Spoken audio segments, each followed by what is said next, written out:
Bienvenue pour cette nouvelle séquence des paroles de la vie éternelle avec Marc Joseph. Nous sommes aujourd'hui le 6 octobre. 6 octobre 2023. Un jour de grâce. Encore une bonne journée de grâce et de bénédiction qui est devant toi. Encore une bonne journée que tu vas vivre avec la certitude que Jésus-Christ est avec toi. C'est pour cela que je suis revenu encore ce matin te le dire. Pas de panique. Jésus-Christ est avec toi tous les jours jusqu'à la fin du monde. Donc ce jour d'aujourd'hui, c'est un jour de grâce pour toi, un jour de bénédiction, quels que soient les événements. Quand Jésus est là, pas de panique. Les disciples de Jésus étaient dans la barque, en pleine mer, sous la tempête. Ils tremblaient de peur. Jésus-Christ est arrivé leur disant, « Rassurez-vous, c'est moi, n'ayez pas peur. » Jésus-Christ était sur la montagne en train de prier. Il a demandé à ses disciples de traverser de l'autre côté. Jésus-Christ n'avait pas de bateau. Ils ont vu Jésus arriver marchant sur la mer, vers eux. Ils ont eu peur, croyaient que c'était un fantôme. Et la voix de Jésus-Christ va leur dire, « Rassure-toi, c'est moi, n'aie pas peur. » Et je suis venu te dire ce matin, rassure-toi, c'est Jésus-Christ qui est avec toi. N'aie pas peur, pas de panique. Jésus-Christ a tout pouvoir pour te sortir de n'importe quelle situation. Il a tout pouvoir pour t'accompagner dans n'importe quelle circonstance. Et si Jésus est avec toi, il n'y a aucune autre puissance qui peut te dominer. Alors, réalise-le. Bannis la peur, bannis la panique. Rassure-toi, c'est Jésus qui est avec toi. Oui, Jésus-Christ, le Fils unique de Dieu le Père. C'est lui qui est venu pour sauver le monde et que le monde a tué. C'est lui qui est venu pour sauver le monde de la mort et à qui le monde a donné la mort.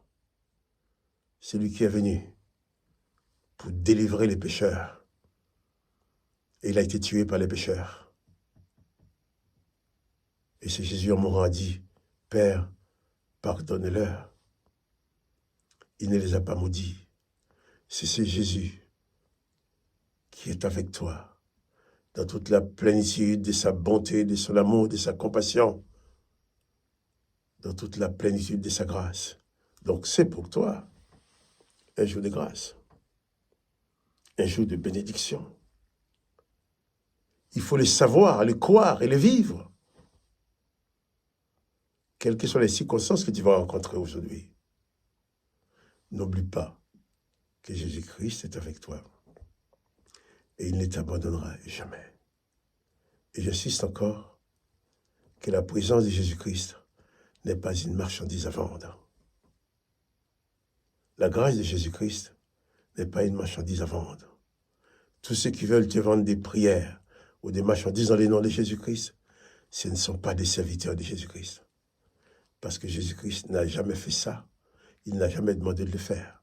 Ce sont des gens qui font leur commerce pour s'enrichir. Mais Jésus-Christ est avec toi dans la plénitude de sa grâce. Hier, nous avons parlé de Joseph d'Arimathée, qui a osé aller vers Pilate pour demander le corps de Jésus. Osé parce que ce n'était pas quelque chose de simple. D'abord, aller demander ça à Pilate, cela voudrait dire qu'il avait quelques sympathies pour ce Jésus. Or, Joseph d'Arimathée, c'était quelqu'un de très apprécié parmi les chefs des Juifs, parmi la haute société juive. Mais là, il est arrivé à un point, il ne voulait plus reculer. Il a dit non. Il a fait l'ultime effort. Il a demandé le corps de Jésus. Et hier, j'avais parlé aussi que toi et moi, nous devons, comme Joseph d'Arimathée, oser nous manifester pour Jésus. Oser parler de Jésus-Christ. Nous allons lire dans Marc chapitre 15, cette fois-ci, au verset 44. Nous avons vu hier que Joseph d'Arimathée a osé demander le corps de Jésus à Pilate. Verset 44, Pilate s'étonna qu'il fût mort si tôt. fit venir les centeniers et lui demanda s'il était mort depuis longtemps. S'en étant assuré par les centeniers, il donna les corps à Joseph. Et Joseph, ayant acheté un linceul, descendit Jésus de la croix, l'enveloppa du linceul et le déposa dans un sépulcre taillé dans le roc. Puis il roula une pierre à l'entrée du sépulcre. Marie de Magdala et Marie, mère de Jose, regardaient où on le mettait. Voilà. Pilate, étonné que Jésus soit déjà mort, parce qu'il s'attendait à ce que l'agonie dure beaucoup plus longtemps, que la souffrance dure beaucoup plus longtemps, parce que les crucifiés mouraient lentement. Alors il demande au centenier, est-ce que vraiment il est mort? Est-ce qu'il n'y a pas un complot? Alors, après avoir reçu vraiment les informations sur les événements de la part du centenier, eh bien Pilate a accepté de donner le corps de Jésus à Joseph. Et le texte dit que Joseph, ayant acheté un linceul, descendit Jésus de la croix. Il l'enveloppa du linceul et le déposa dans un sépulcre taillé dans les rocs. Joseph d'Arimathée a demandé le pouvoir de descendre le corps de Jésus de la croix. Il l'a fait. Il a descendu le corps de Jésus de la croix. Il l'a enveloppé et il l'a mis dans un tombeau. Joseph d'Arimathée descend Jésus de la croix. Mais à entendre certaines personnes qui prétendent prêcher l'évangile, ils posent des actes, à voir leurs actes, c'est plutôt, au lieu de descendre Jésus de la croix, ils voudraient encore remettre Jésus sur la croix, pour commencer. Je donne l'exemple. Tout cela qui vont faire du charlatanisme en utilisant le nom de Jésus.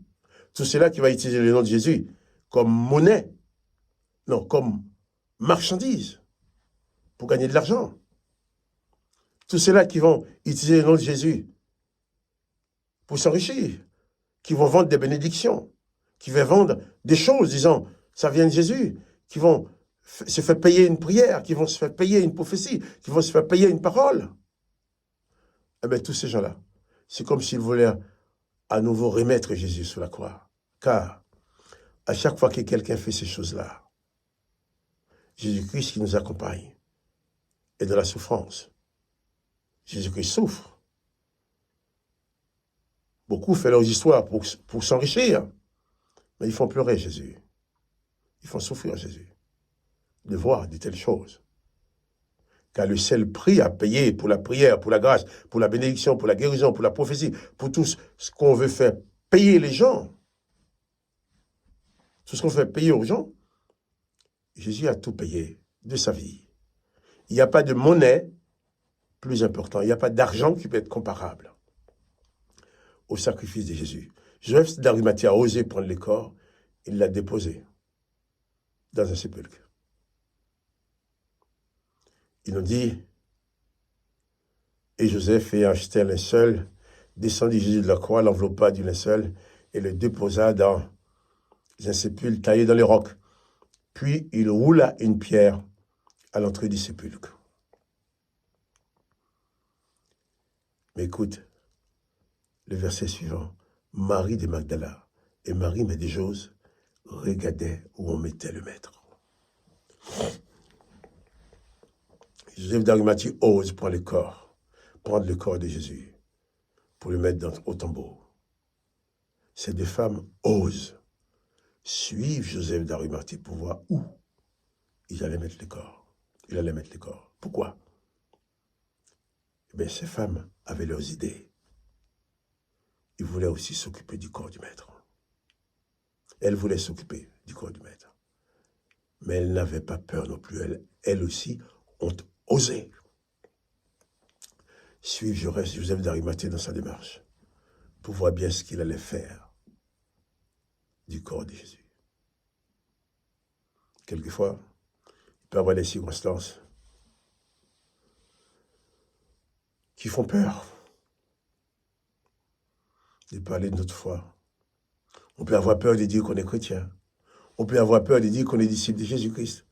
Par exemple, c'est arrivé à Pierre, quand il a régné le maître disant « Je ne le connais pas ». Pierre n'était pas méchant. Pierre ne haïssait pas Jésus. Mais Pierre avait peur. Voilà. Voilà ce que peut faire la peur. C'est pourquoi je t'ai dit, n'aie pas peur. Bannis la peur. Attache-toi à Jésus-Christ. Mais ces femmes-là n'avaient pas peur. Hein. Les disciples de Jésus étaient cachés, enfermés dans une maison. Au point que Jésus va entrer dans la maison sans ouvrir la porte. Parce que si Jésus toquait à la porte, il y en a peut-être qui s'ouvraient très mal, disant, tiens, on est venu nous arrêter pour nous tuer. Souviens-toi, n'oublie pas que Jésus-Christ est avec toi. Alors, pas de panique. Parce que le maître qui est avec toi, il est tout puissant. Rien ne lui est impossible. Quelles que soient les circonstances, confie-toi en Jésus-Christ. Élève ton âme vers lui. Et tu le verras agir en ta faveur. Que le nom de Jésus-Christ soit béni. Que toi aussi tu sois béni. Quant à moi, je te dis, souviens-toi, n'oublie pas que Jésus-Christ est avec toi. Et n'oublie pas aussi de mettre un petit coup de pouce si tu aimes la vidéo pour dire que tu aimes. Pour qu'elle soit proposée à beaucoup plus de personnes. Sois donc béni. À demain matin.